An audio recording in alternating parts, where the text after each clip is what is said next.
So I'd like to introduce our guest for the next hour, John Limbocker. He's been called the godfather of SEO, which means that he's the world's leading expert and pioneer when it comes to online strategy and SEO, having had 20 years of experience in the business. John is an international keynote speaker and the absolute go-to resource if you want your brand to be #1 in the search engine rankings. He's worked for global brands like McDonald's, Universal Studios theme parks, British Petroleum or BP, and the Royal Dutch Shell Corporation, to name just a few. Without further ado, I'd like to welcome our guest. John will talk about how to profit from zeroing in on the right audience for your book. Hey, John. Hey, how's it going? I'm happy to be here. Excellent. Good to have you on our show. Oh, great to be here. A lot of people who are listening in are pretty excited to learn more about the marketing aspect of book writing. Okay. So what are your basic rules to remember when it comes to creating content as you write your book? Well, really for content, whether it's for a book or anything, the biggest thing with content is figuring out what your prospects want to see, what they want to read. So what are they consuming? What are they liking? And most of all, what they're sharing. That's really important, what they share. So those are kind of the things as far as like if you put them into a category of rules, those would be the rules that I would apply to that, is really looking at what's being consumed, liked, and shared and searched for. You know, I am the SEO go-to guy. So what they're searching for is very important to me as well. So John, if you were to condense that, would you have, a most important rule or one of the rules and forget the other two, or? Well, since I'm into fishing, I can break this down into a fishing analogy for you. If you want to fish where the fish are. Okay. So otherwise, if you want to catch, you go and fish where the fish are. Otherwise, you're just fishing. Makes perfect sense. So what should potential authors focus on in particular when they're doing research to uncover their target market's taste and preferences? Well, what we usually do in that case, whether it's for a book or an article or a blog post or whatever, we're focused on what we call a web analysis, and that's a wants, emotions, and beliefs. So any content that we create, whether it be, like I say, a book or a blog or content on a website, we believe that that is marketing. And if you write your book correctly, it will be a marketing piece for whatever you want to do. So the reason that we focus on that wants, emotions, and beliefs is because, first of all, we want to know what the prospect wants. We want to know how they feel about it. And we also want to know what they believe about it. Because as far as like your book, when you're writing in your book, if you can understand that, those beliefs also become objections. So a lot of times a book will be a lead-in for something else. Might be something to get you on stages. It might be something to, get your audience interested in other services that you provide. So understanding those beliefs is really, really critical because, like I said, those become the objections. So if you can understand those wants, emotions, and beliefs, it will make you a very powerful writer. Some of the most high-paid copywriters in the world follow those principles. And it's kind of like they don't know how to boil it down. They don't know how to tell you what they're doing. They just know how to do it. It's kind of like an airline pilot. If you ask him how to fly to New York, he'll say it's easy. You just climb in the cockpit and you get clearance from the tower and you take off and you navigate to New York and you land. But you know as well as I do, if we try that, we're going to kill everybody on board. It's that unconscious competency. So what I'm really good at is breaking that down and making formulas out of it. And that's what we do with our wants, emotions, and beliefs, our web analysis, to figure out, what they want, how they feel about it, and what they believe about that particular situation. Works really, really well. Great words of wisdom, John. So what benefits can authors derive from analyzing their target audience's problem, or at least the symptoms related to the problem? Well, the biggest thing, again, it focuses back to that wants, emotions, and beliefs. But even beyond that, it makes sure that you're speaking their language. Okay. Now, whenever you're speaking their language, you will become in rapport with them and they will gain trust of you just by default. You'll notice any good salesperson, if you watch how they work, you'll notice that they get in trust and rapport with their clients very, very quickly. And they do that by recognizing what's important to them. So in the online world, we can tell what's important to them by what they're searching for. And by doing this upfront analysis, because we don't have the opportunity to sit face to face. We can't go belly to belly, eyeball to eyeball. So we've got to be able to predictively figure that out. And we do that by analysis. It's very, very important. Seems to be a few shades of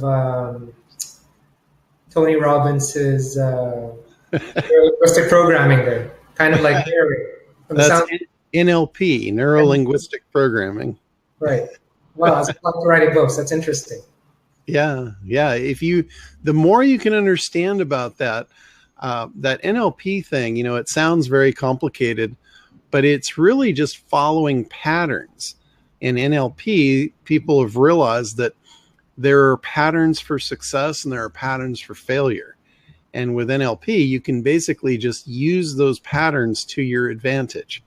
So almost everything I've talked about to this point has been based on positive success patterns. So you could kind of lump everything into NLP as far as that perspective goes. Yeah. I like how you write about kind of patterns, templates, formulas. I do the same thing. The first thing I tell my own clients is to map out their ideas using a framework, which is a table of contents. Mm-hmm. And then using that framework or that pattern, then they can just fill in sort of the blanks, get to the end. Yeah. I'm kind of a strategy guy in our company. I do the strategy. I do very little of the legwork, but I do all of the strategy. And what I've found, to get the employees to be able to follow, or even get people that I'm training or teaching to follow and be able to implement, they don't think like I do. I'm a big picture thinker, but they can't break that down into action steps. So I've had to learn along the way to actually break that down into formulas. And by doing that, I can disseminate it down very, very effectively to get things done. So you need the big picture as well as the small picture. Yep, you need that strategy. It's like, especially in any kind of marketing, I kind of relate it to battle. You would never send soldiers out onto the battlefield without a strategy. Otherwise, they probably wouldn't come home. And in marketing, that relates to your dollars, your ad dollars. People that send their ad dollars out onto the battlefield without a strategy, guess what? Those ad dollars don't come home either. So very important to have strategy. A lot of people get strategy and tactics mixed up. Tactics is like all the shiny objects, and people go crazy buying tactics. The problem is when they don't have a strategy that effectively encompasses that tactic, then it usually just is a waste of time and a waste of money, and it just kind of derails their efforts all the way across the board. I completely agree with you, John, because I also emphasize in my own course the importance of strategy. In fact, I tell my clients, if you have to spend 3 days to a week thinking about the overall map or direction of your book, it'll save you 4 years. Yeah, from writing your book. I know the feeling. It's the same thing with online marketing. Like we'll spend days and days doing keyword research to figure things out, so we can save tons of time and money on the other end. So it's the same thing. It's like in a lot of the teachings that I do, analysis is probably half before you even get started. So I've created a whole thing around that, but analysis really that's like your cornerstone. That's your foundation. Without that, anything you do, whether it's writing a book or building a website or anything to do with your business. It's just you're building your house on sand. Well, that's precisely why I invited you to the summit. You're the expert in marketing, and oftentimes I have to pull my clients back and say, hold on, writing's easy. You have to create an overall map or strategy, but then I pull them back even further and say, but before you create your strategy for writing a book, you have to have a strategy for marketing your book to your client. It's the totally opposite way that most people are used to, which brings me to my next question. So if I'm writing a book for the first time, why should I first look at my target audience and what they're looking for, rather than simply going ahead, writing what I want to write about and writing from inspiration?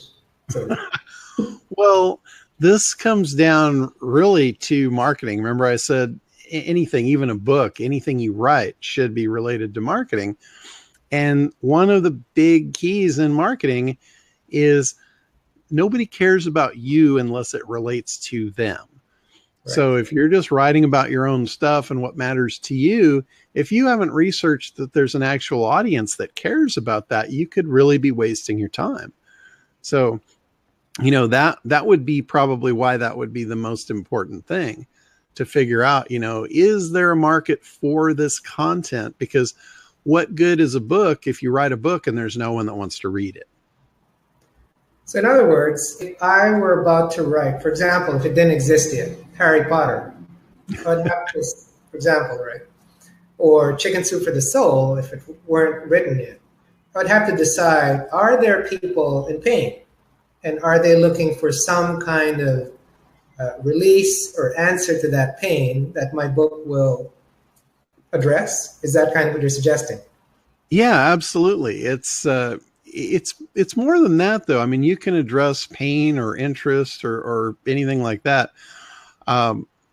It could be on any number of different things, but you've just got to make sure there is an audience that will willingly consume it and for a purpose.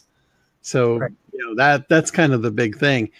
One of the tools, there's a tool out there online that you can use to check this out. It's called BuzzSumo. And it's one of the analysis tools that we use commonly to figure out what content is being shared. And all you do, you put a keyword in and it will tell you all the content out there that's related to that keyword, how many times it's been consumed, shared, liked, all of that stuff. So it can really give you kind of some insight into that if you're trying to do that research on your own. That's a really cool tool to use. Okay. So there's no need to go writing your first book blind, I guess is what you're saying. You can No, never. I mean, any kind of writing, whether it's a book, again, like a blog post, website content, really, writing takes time and energy. You're going to put your heart and soul into it, and you want it to be read. It's like, what good is your voice if there's no one to listen? How would you feel about standing up on a big stage with a podium in front of you and looking out and there's no audience? You wouldn't be very inspired to continue speaking, would you? Well, I think the prevailing kind of default wisdom for a lot of authors and maybe even entrepreneurs, right? Because to me, writing a book is an entrepreneurial venture. Yes. People say it's giving birth to a baby. I think I would give it more significance than that. I would say writing is giving birth to a business, because you have to sell not just books, but your expertise as a thought leader and such. I think the prevailing wisdom is to write it and my audience or buyers or decision makers will come. Is that kind of a dangerous way to live, John? No, one of the things what I would look at if you're considering writing about what is exciting to you, one of the things that you might want to look at is asking yourself what's important about that. And not just necessarily what's important about that to you, but for your prospect, what's important about that to them? Okay. That's a common question that we put into our materials when we're creating anything for marketing. We always look at it with the question of, okay, what's so good about that? Right. And if we can answer that question positively, then it's worth writing about. That makes it a go, basically. We look at it as a go or a no-go. If we can look at content and say, so what? Then your reader is probably also going to look at your content and say, so what? So that's important. Once you get them to buy your book or pick up your book, the next thing is to get them to read it, because when you had the idea to create the book, it's probably for a reason. You have to figure out, what do you want out of this? Where do you want to move your reader? Do you want to create demand and desire for other products that you have? A lot of times that is a good focus to a book. And then how do you do that? You have to tap into those wants, emotions, and beliefs of your prospect. So I would say, if I had the choice of writing about something that I'm very passionate about, but no one else cares about, and writing about something that everyone else is passionate about, but I don't care about, I'll take that one every day, every time. Okay. Yeah, because that's usually the starting point for a lot of authors or writers. They write about either what they know or what they're passionate about, or a combination of both. And sometimes that's a winner. Yeah. But I would want to look and do the research and make sure before I went into it and spent the time. So you kind of temper the desire with some reality, I would say, of what. Yeah. And you can craft a fabulous story around something that is of interest to your audience. Yeah. So bringing your own stuff into it, if you have that passion, that's going to flow through in your writing. So that's going to, that will really grab them and pull them in. So that's what you aspire to, for sure. So having that passion really is good. Just make sure you validate there's a use for it. That's a good point. So it's kind of like going in without blinders, going in kind of with your eyes open, I guess. Yeah. The other thing too, and I learned this a few years ago when I started writing some stuff for books. I was writing chapters for books that were co-written. And I never really thought about this before that, but doing keyword research to find out what people are actually searching for in relationship to the book. Because if you know that, then you can make a very compelling title to the book. Okay. You know how they say, don't judge a book by its cover? Well, you judge a book by its title in many cases. Right. So I have a question to you in a bit related to keywords. But before I get to that, I want to ask you. So let's say I'm an author. I want to write about, let's say, relationships, right? Okay. I want to write about transformation, or I want to write about leadership. Why is it so important to match my message about leadership, transformation, or relationships to my target audience? What's the reasoning behind that? Okay, well, your message to your market, that's like one of the core components of marketing. Figuring out who your audience is, that's like the first thing you want to do. And then you figure out what they want. So you're matching that message to them. If you don't, they aren't interested. They will they'll lose track really, really quickly. It's like when you go into a supermarket and you look at all the different brands, some people will purchase different brands versus other people. And what that relates to is the marketing message. The market message will not relate to everyone. So you have to figure out who your ideal client is and what message is going to relate to them and focus on that and that only. You'll never appeal to everyone. So even trying is futile. And what happens when you try to appeal to everyone, oftentimes you'll appeal to no one. Yeah. So, I've heard that saying before. Yeah, be very careful with that. I would rather appeal to a very small, highly profitable audience than a very broad, non-existent audience. Right. So would you advise creating some kind of profile of your target audience? Oh, absolutely. And in the business, that's typically called an avatar. And what an avatar is, a lot of people say, what's that? It sounds confusing. And really, it's just It's just a representation of who your ideal client is. And we'll actually even put a name to them, and we'll actually put a photograph of who they are. And the reason for this is, think about this. When you're speaking to someone, you know who you're talking to, right? You Yes. don't just talk out into thin air. Your message is always geared towards someone. So Right. if you create that profile and you know exactly who they are, sometimes having a name and an image to them will really make you relate better to talk to them. And Okay. if you don't do that, what I see when people don't go to that extent and they don't create the avatar, generally what happens is they will be like they're speaking to an audience, like they're speaking to the market. Right. And last time I checked, the market doesn't have a credit card. The market doesn't buy anything. People buy things. Right. So I would rather speak to a person than speak to a market. Much more effective. So that's why the avatar is really a key component. So you're saying be very specific or more specific. Create Very, that. very specific. Even if it's a man or a woman, I can give you an example of how this could go really badly if you didn't do it. And I see this all the time in the real estate market. Real estate guys, they will create a website and they have two ideal clients. They have a buyer and they have a seller. And each of those people are different avatars. They want different things. They have different wants, emotions, and beliefs. The buyer, they want to get a good deal. The seller wants to get the most out of their property. So what do you think happens to the sellers when you start talking about getting a good deal? The seller says, that's not the realtor for me. Right. And on the other hand, when you start talking about getting max value, what do you think that does to the buyers? The buyers are like, oh no, this is not the right guy for me. So at the end of the day, who have you appealed to? You've Right. taken both of your ideal clients and you've pushed them off a cliff, one on each side. That makes perfect sense. So very, very important. That gets back to that message that you were asking about. Why is the message to the market so important?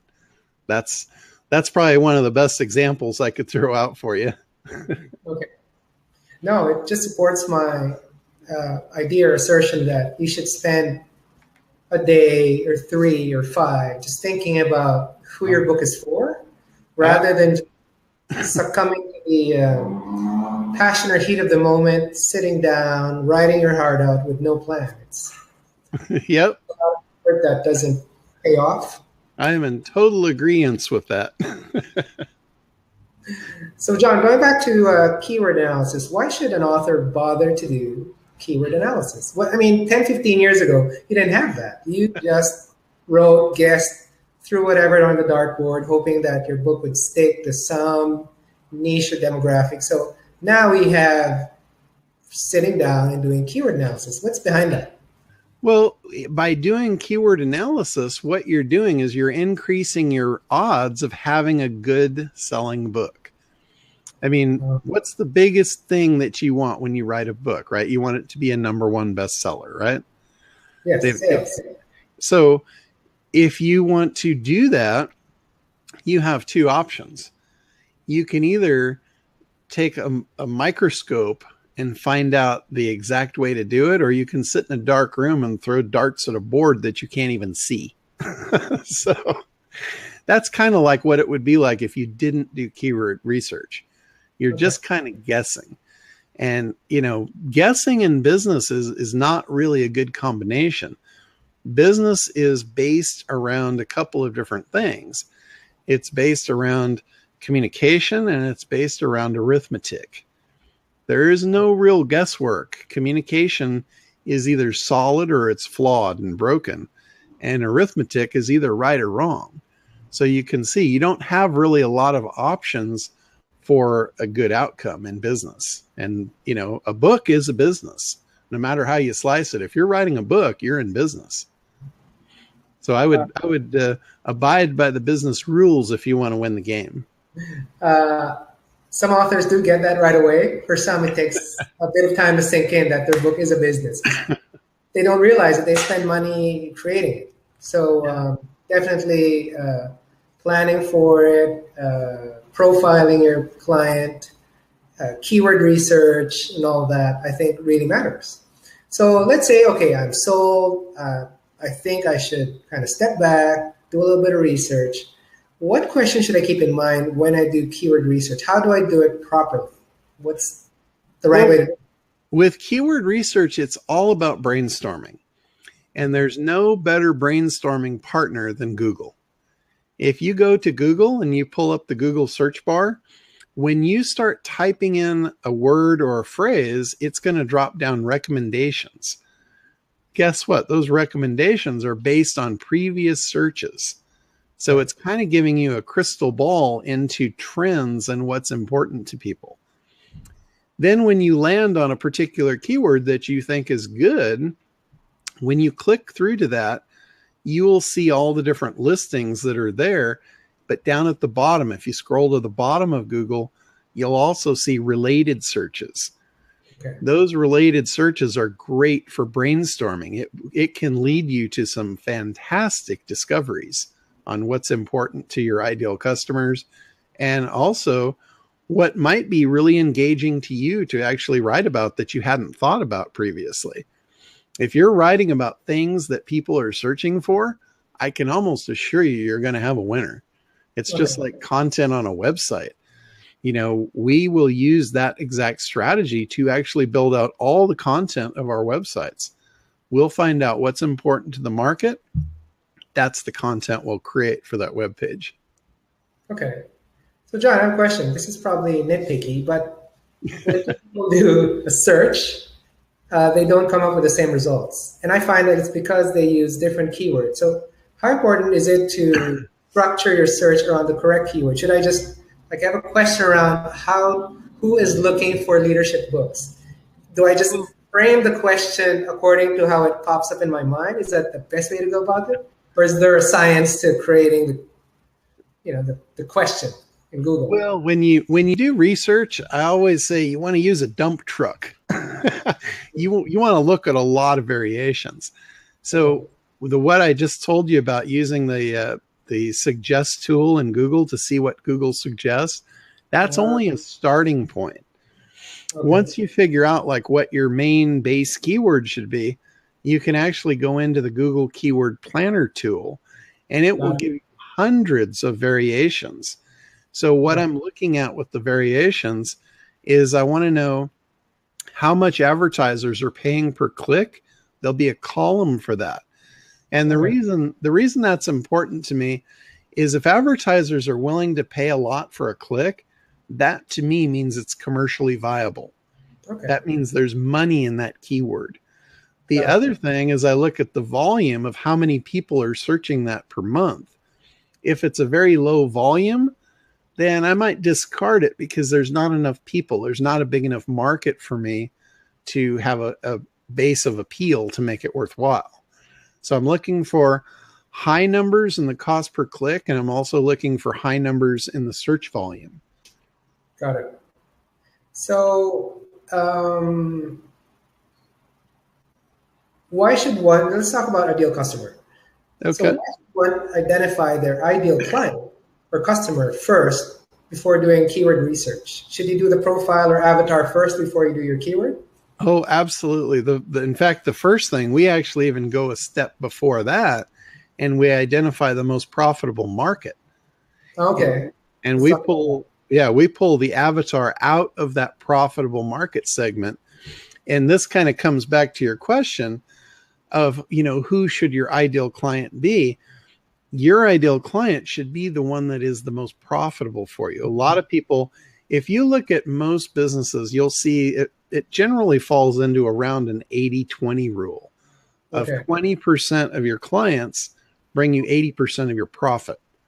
Okay. And 80% of your clients will chew up, 80% of your time. So those numbers to me are not appealing. I want to identify that, and I want to eliminate that 80% so I can make more room for the 20%.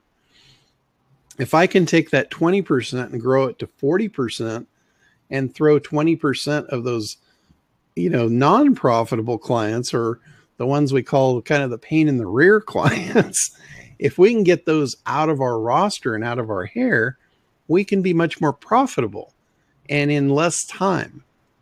So appealing is less time and more money. That's always appealing to a business owner. So what you're saying, John, is if I'm writing a book about relationships, transformation, or leadership, I should identify a niche. Is that what we're saying? Like it could be corporate market, or it could be female, or it could be the student market, or college students, or the recent graduates. Is that what you're saying? Niche first, and then pull the profile out of that segment or niche? Exactly. Yeah. Remember I talked about business being around arithmetic? Yes. So if you had an audience that was the same size, but they had 4 times the dispensable income, which audience would you go for?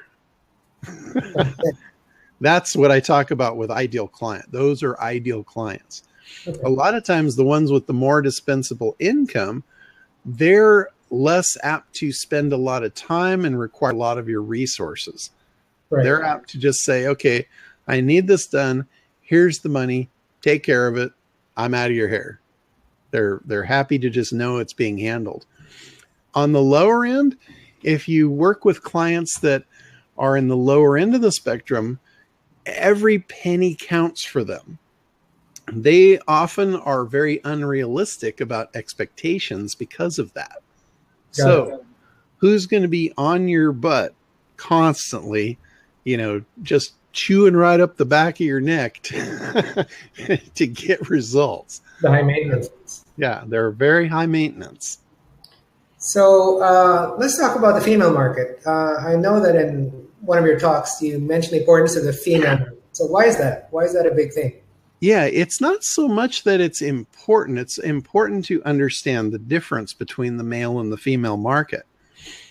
One of the things, like you've probably seen the book Men Are From Mars and Women Are From Venus. Yes. That's the point to that. They speak a different language. And if you ever sit back and observe a really good salesperson, if he's speaking to a woman, he'll speak a different language than he speaks to a man. Got it. And I'm not talking about just like any salesperson. If you look at a really good one, they will absolutely tailor their words, their tone, their structure, everything to who they're talking to. And it'll be very different because women have different wants, emotions, and beliefs than men do. Different things are important to a woman. A lot of times you'll find security is very important to a woman, where significance is very important to a man. So those two things are very different if you were to talk about and take your product or your content and relate it to them. If you were trying to describe it, you would describe it in a very different way to appeal to women than to men. Now, here's an interesting fact. If you find that your ideal client is women and you're looking to get to them in search, they search on the Bing search engine versus the Google search engine. Really? Bing? Yeah. I didn't know that. And again, I actually discovered this years ago, and I got it confirmed from a high-level person at Bing, and they didn't even know why. I had to tell them. Wow. So it was pretty interesting. When they were curious and they asked why, I gave them a really good analogy that they laughed for several minutes before I could even say the next word. And I said, because men like to pee on things. And, the person I said that to, they absolutely got it right out of the gate. It's like marking your territory. Okay. When a man buys a computer, the first thing he does is he comes back, he plugs it in, and he messes with all the defaults. He's going to change the default search engine to Google. Oh, wow. A woman, when she buys that same computer, she's going to bring it home, she's going to plug it in, and she's going to accept things the way they are. So the default search is Bing. Interesting. But that's a good point. Yeah, I mean, it's human nature, and that's what you have to understand with your ideal clients is what is their human nature? How do we communicate with them? What do they do? No, that's pretty smart. What are their wants, emotions, and beliefs? Okay, so addressing your wants, emotions, and beliefs, let's talk about why it's important to identify one's ideal client and their core desires. You mentioned something about core desires. Why is it Oh, important to zero in on that? yeah, there's another thing. Aside from the wants, emotions, and beliefs that we do, we've got a worksheet for that. We also have a worksheet that we call the timeline. And the timeline, what it does, it specifies where they are currently, what their current situation is, and how do they feel about that. And then on the far right of the timeline, it's where they want to be. What's their desired outcome? You know, if you could wave a magic wand over them and take them to the place that they want to be, what would that look like? And then in the middle of the timeline, we place all the hurdles that are going to get in the way of taking them from where they are to where they want to be. And quite often, the first hurdle is they don't believe they can do it, whatever it is. They don't have the belief in themselves. So if you can give them like a freebie, if your book can tell them how to do some little thing, some little step that builds their confidence, then their confidence is going to go sky high. And the more you tell them, the closer you can move them to that desired outcome, the more their desire to work with you will be. So if you're writing a series of books, you might write one that takes them through the first hurdle. Okay. And they would be very, very apt to buy your second book, even if your first book was a free book. As long as it moves them toward that desired outcome, you could sell a whole series of books. And the closer you get them to the desired outcome, the more expensive those books could be. And the more apt they'll be to buy them. No, this is interesting. You're talking about the second book. I also explained to my authors about the concept of the piece behind the book, which is, when they ask me, it's like, what's that? Well, the book introduces your belief, your why, and your what. But the how? I said you parcel that out, either as a course, a seminar, a workshop, or they buy your time. Yeah. Because, well, you could give them everything in 500 pages. Read 500 pages. And when you're trying to, in my world, I talk about behavior modification all the time, right? You buy a book about health, relationships, transformation, whatever. You're trying to shift their behavior, right? Mm-hmm. So I tell my clients, you can't shift anyone's behavior overnight. Let's say they try and finish the book in 4 or 6 hours. They're not going to be this new and different person the following day. You might explain to them the what and the why, and they'll buy into that. But if they want to shift, then it might take maybe a few weeks at least. That's why there's a course. What you're saying, there's a second or a third book. Yeah. Fall into that, that. Yeah. And a lot of times, here's the really cool part too, with the timeline. Once you get them to their desired outcome, guess what? The timeline starts over.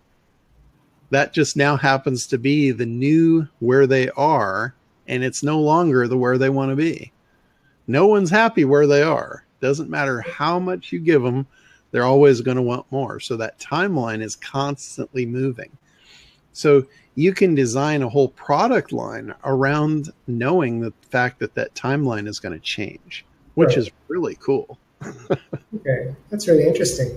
Yeah, it really opens up a lot of opportunity for entrepreneurs to develop future products, to walk their ideal clients through a whole lifetime cycle.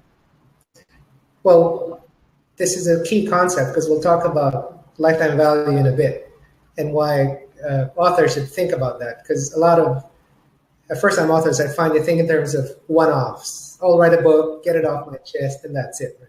I'm like, well, you're thinking about it the wrong way. I mean, you're leaving money on the table at the very least. Yeah. So going back to the issue of profitability, you mentioned something about focusing on the most profitable area of one's business. Let's talk about that. Why is that important? Why should you focus on the most profitable area of your business? Well, the biggest reason that you want to focus on profitability is so you can make sure that your business revolves around a pattern that you can hire help. Okay. If you're operating on thin profit margins, you're probably finding that you have to do everything yourself because there's no profit to hire out. So to me, that's a really bad type of a business to be in, because what I call that is that's a business that you work for. That's not a business that works for you. Right. And, the whole reason for having a business in the first place is freedom. Every one of us, no matter how you slice it, if you boil it down, that's what we're all looking for. As entrepreneurs and business owners, we're looking for freedom. So to get freedom, you have to have two things. You have to have time and money. So the more profitable you are, the faster it will get you to both of those things. Because like I said, if you have a profitable business, you've built profit margin into it so you can outsource that help and you can scale. Because we can only do so much. We only have 24 hours in the day. And when we run out of time, we're just wake up the next day and we're back on the rat wheel. So we want to try and get off of that hamster wheel or, rat cage that we're typically locked in. And, a lot of times this actually proves my point of how important freedom is. You'll see a lot of business owners, they run their own business and they spend 80 hours a week and they make less than they would make if they were in a day job. But they'll spend twice as much time and make less money and have no benefits just for the freedom that they don't have to work for someone. Right. So that kind of proves that point. But that's not their desired outcome. When you look at their timeline, that's not where they want to be. They want to be over on the far right, where their business is thriving, their business has employees, the employees are doing all the work, it's scalable, they've got residual income, they've got repeat business, they have customers that continuously buy things, and they have the time to enjoy their freedom. They've got time to spend with their family, they're not tied to a business, and they've got the money to do whatever they want, whenever they want. So that's what they're after. Well, that's precisely why I invited you to my summit, John. You have a grasp of the bigger picture. I'm sure a lot of people come up to you and they say, well, I'd like to improve my SEO ranking. I'd like to be on page 1, not realizing they have deeper problems. And then you talk to them about this whole big world around their problem, and they realize that's not really their problem exactly. So, yeah, that's exactly right. To that point, I actually turn away about 95% of the customers that want me to do SEO for them. Right.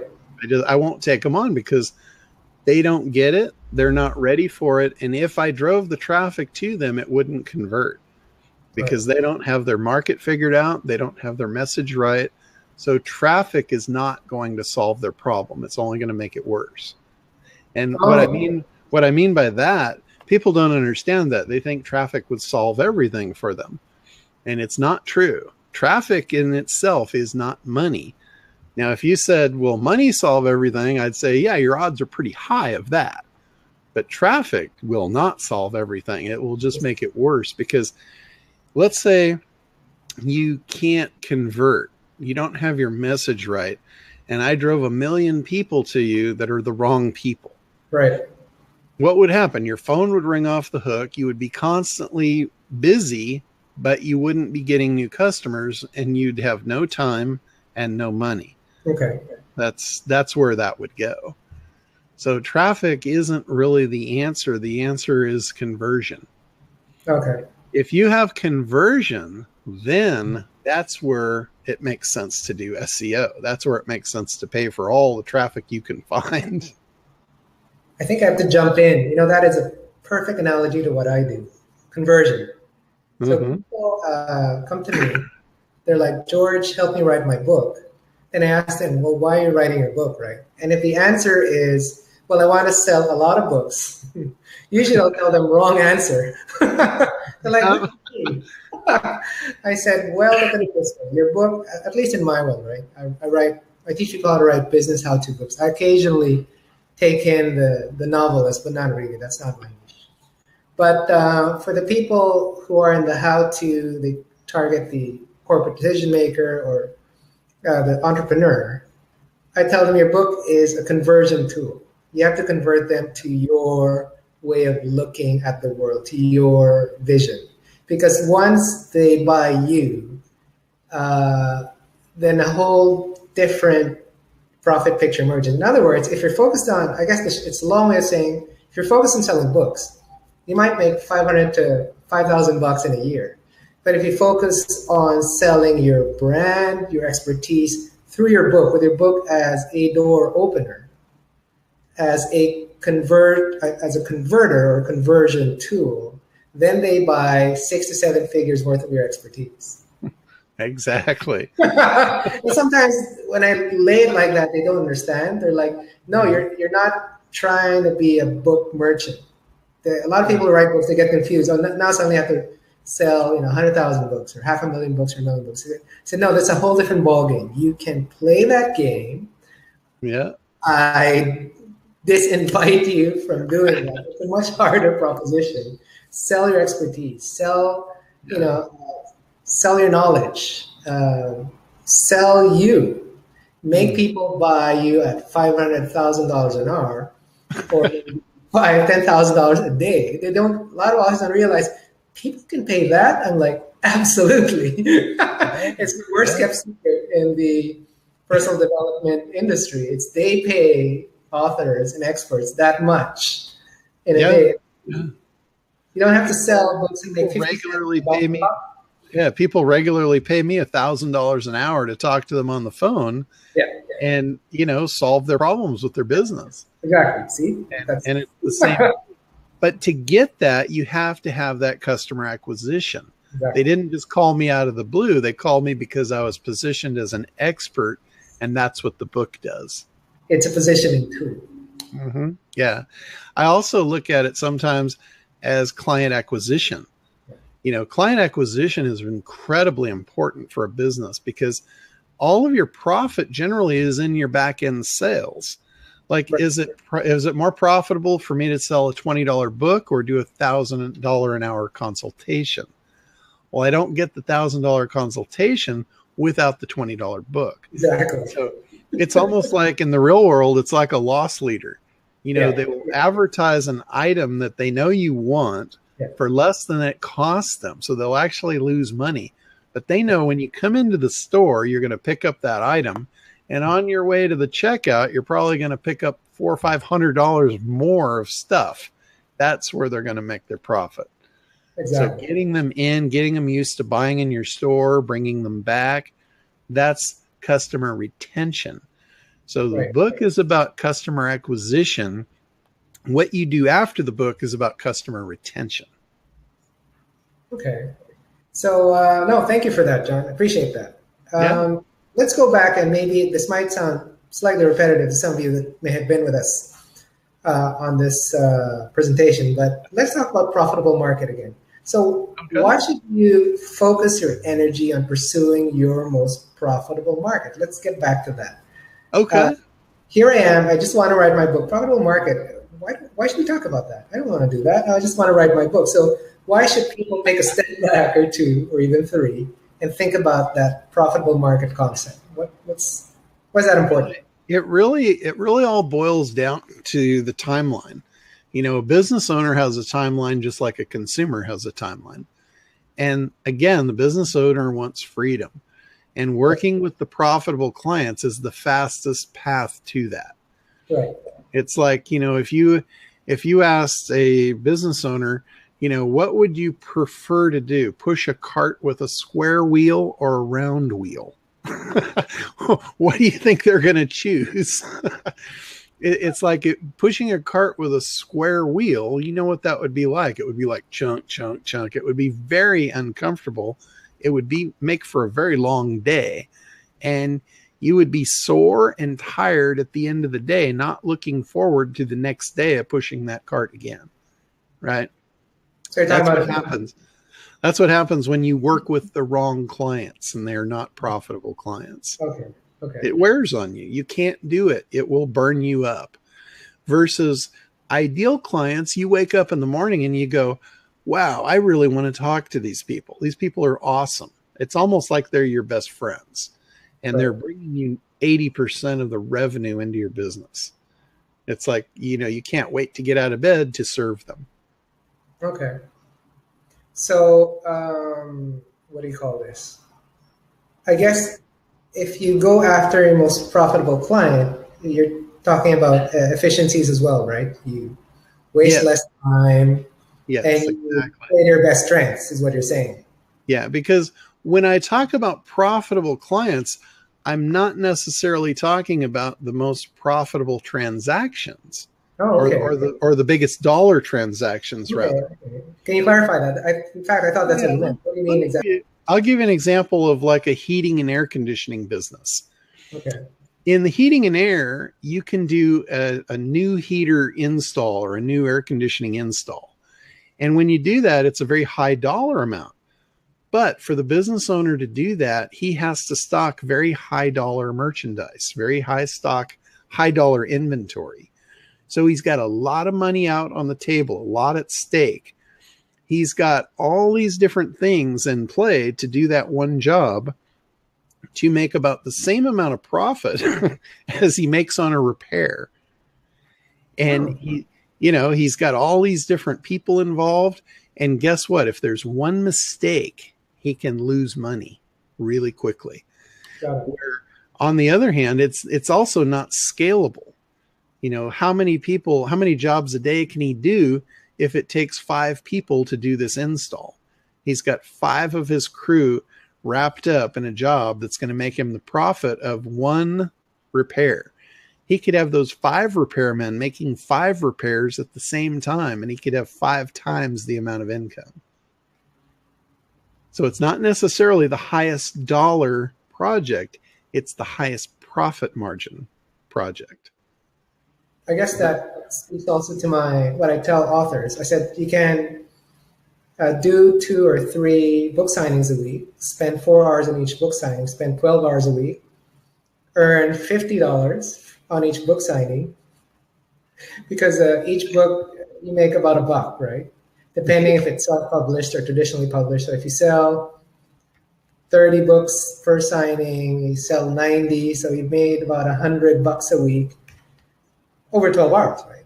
Or if you deliver a workshop or training or keynote speeches for that same 12 hours, you could have earned 5 or 10 grand. So Yeah.